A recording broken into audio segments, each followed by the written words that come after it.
Welcome to Reading the Bible with Pastor. Today we're on Genesis chapter 39, and I want you to remember what happened in chapter 38.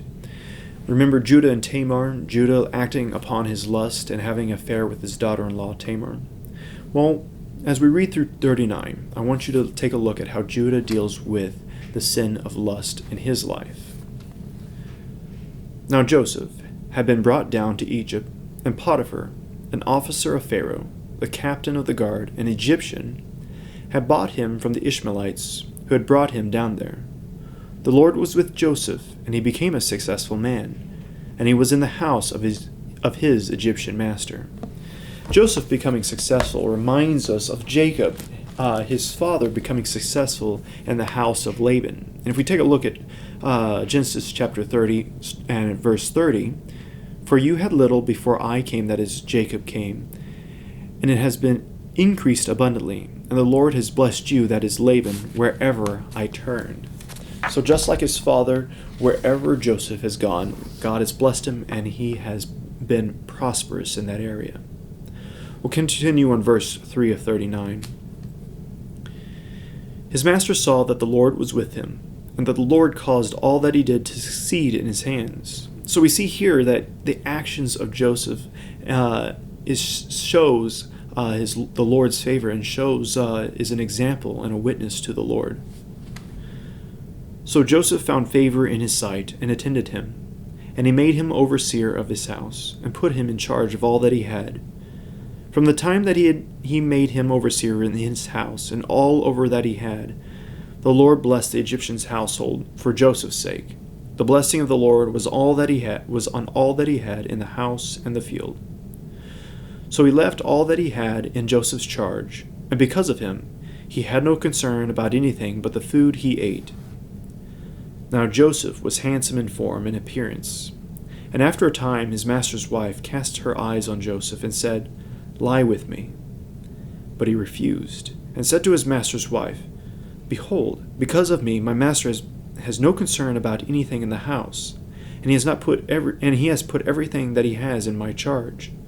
He is not greater in this house than I am, nor has he kept back anything from me except you, because you are his wife. How then can I do this great wickedness and sin against God?' And as he spoke to Joseph that day, after day, he would not listen to her, to lie beside her, or to be with her. But one day, when he went into the house to do his work, and none of the men of the house was there in the house, she caught him by his garment, saying, 'Lie with me.' But he left his garment in her hand, and fled, and got out of the house. And as soon as she saw that he had left his garment in her hand, and had fled out of the house, she called to the men of her household, and said to them, 'See, he has brought among us a Hebrew to laugh at us. He came in to me to lie with me, and I cried out with a loud voice. And as soon as he heard that I lifted up my voice and cried out, he left his garment beside me, and fled, and got out of the house. Then she laid up his garment by her until his master came home.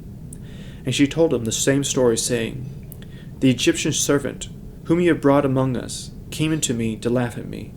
But as soon as I lifted up my voice and cried, he left his garment beside me and fled out of the house.' As soon as his master heard the words that his wife had spoken to him, 'This was the way your servant treated me,' his anger was kindled. And Joseph's master took him and put him in the prison, the place where the king's prisoners were confined, and he was there in prison. But the Lord was with Joseph, and showed him steadfast love, and gave him favor in the sight of the keeper of the prison. And the keeper of the prison put Joseph in charge of all the prisoners who were in prison. Whatever was done there, he was the one who did it. The keeper of the prison paid no attention to anything that was in Joseph's charge, because the Lord was with him, and whatever he did, the Lord made it successful."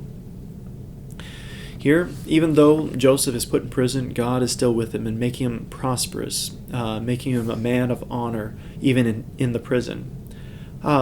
Joseph, what does he do with this sin of lust?